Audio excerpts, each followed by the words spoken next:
Good evening. Welcome to the IELTS speaking test.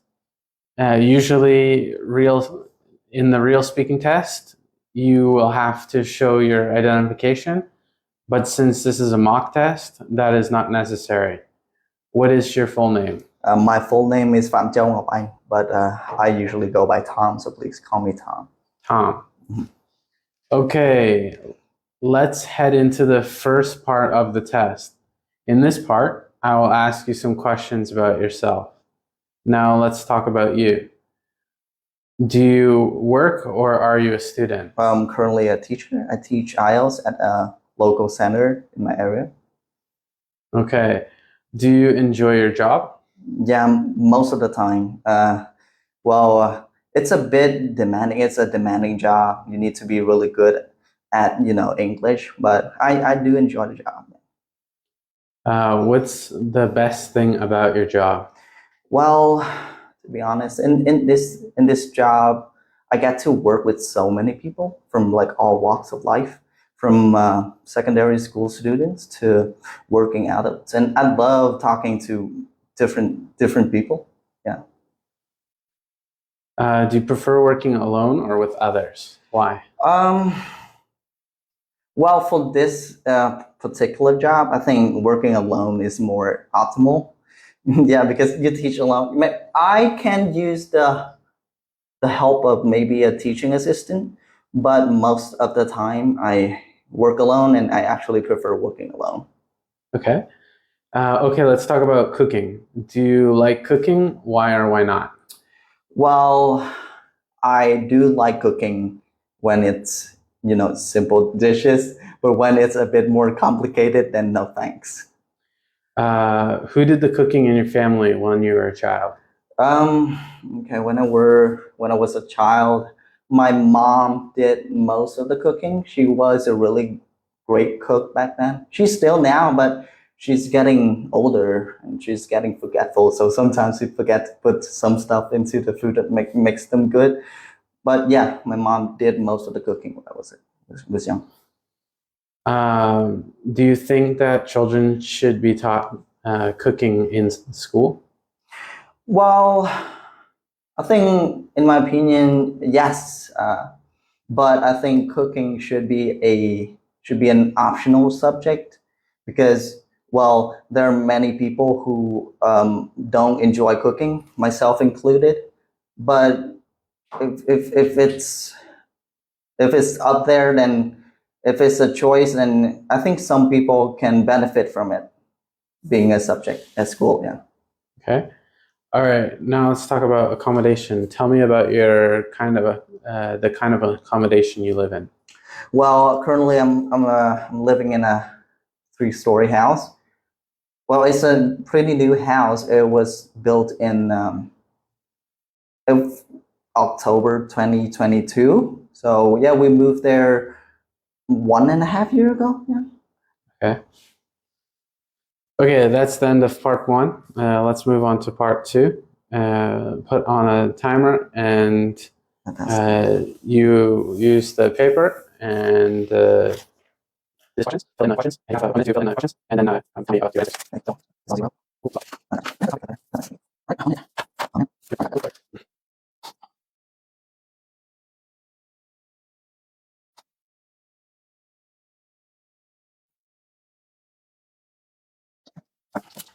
Okay. So I would like to talk about a luxury item that I would like to own in the future. Well, I'm not a materialistic man, yeah, but I do have some really expensive items that I want to own in the future. Well, I had to choose between a really high-end PC and a really expensive motorbike. But I think I would go for the motorbike. And the one that I'm talking about here is the Honda Goldwing, right? It is like the epitome of super bikes. It costs 1.8 billion Vietnam dong, so like $90,000 US dollars something. It's really expensive. It is full of technology, safety. It even has a built-in speaker, a really good one, really expensive one.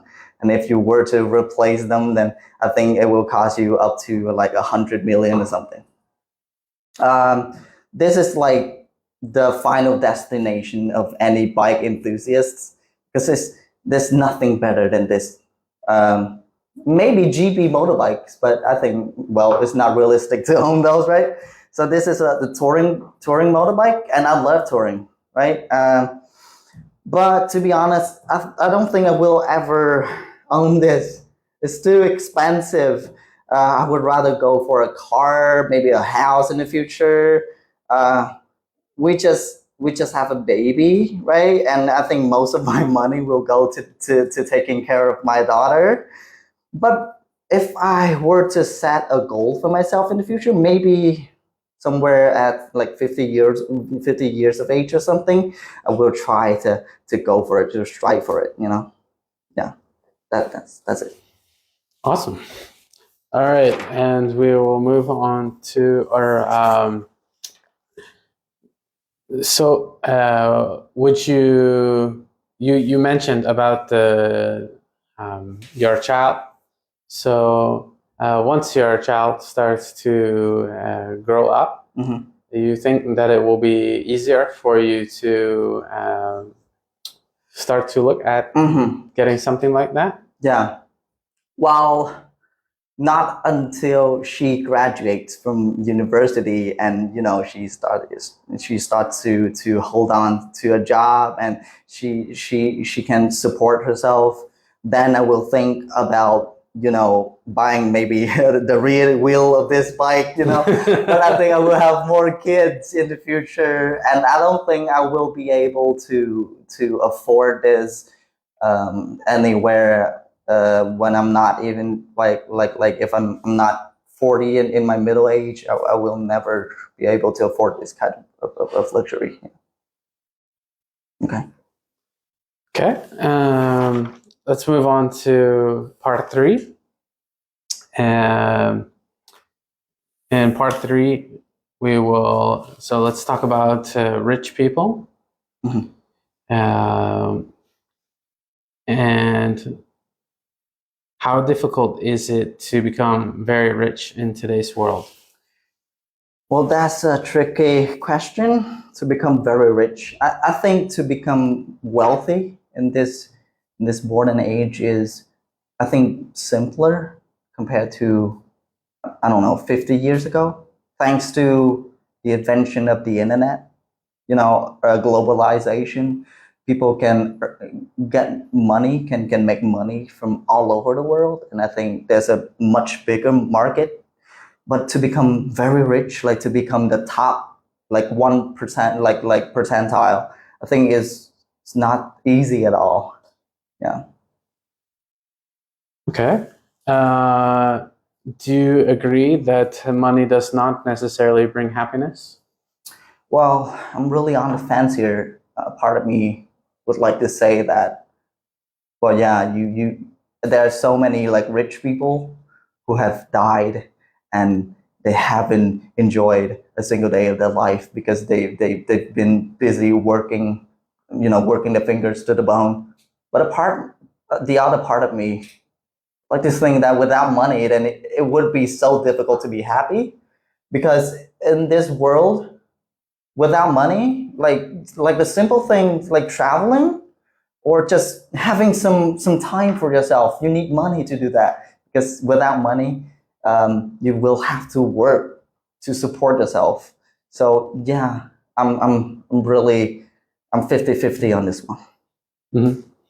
How do you feel about when they have money? And for example, when you have a small amount of money, the way that you live, how do you feel about the argument that as you build more money, actually you're building a better life for yourself? More things are available to you, and it's actually the ability to gain more for yourself, to have the purpose to go after those things that makes you happy, not the money directly.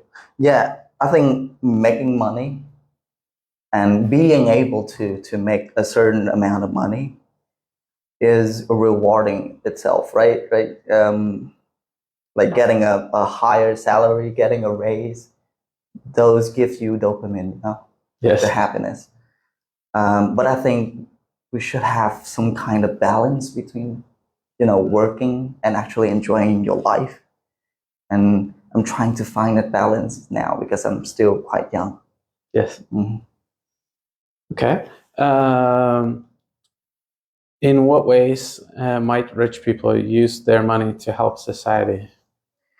Well, for this one, I think in the short term, like rich people just can just put their money into charities and give the money, like spread that money, spread that wealth um, to people in need, disabled people, poor people. But in the long run, I think it is much better for really rich people, like affluent people, to put an effort into giving people a sustainable way of making money, of making a living. And the best way to do that is, I think, opening big businesses, companies, factories, and providing jobs for people. And I think that's a much better way to do to help society, to contribute something. So they manage the money well, and they keep giving it to people who in turn make them money back, so they can keep doing that. They can keep giving more people jobs, more people opportunity. Well, I think this is a win-win situation. Yeah. Because they're giving jobs to people, but at the same time they are developing their own enterprises and all that. Yes. And the poor people are employed. They're not unemployed. Yes. And they are able to support themselves, support their families, and it's actually in the long run, it's a long run a solution. And I think that is a much better way to you know to help people instead of just giving them money like Yes. that. That's just throwing money out the window. Yes. Yeah. Okay. Okay. I think that's all. Thank you.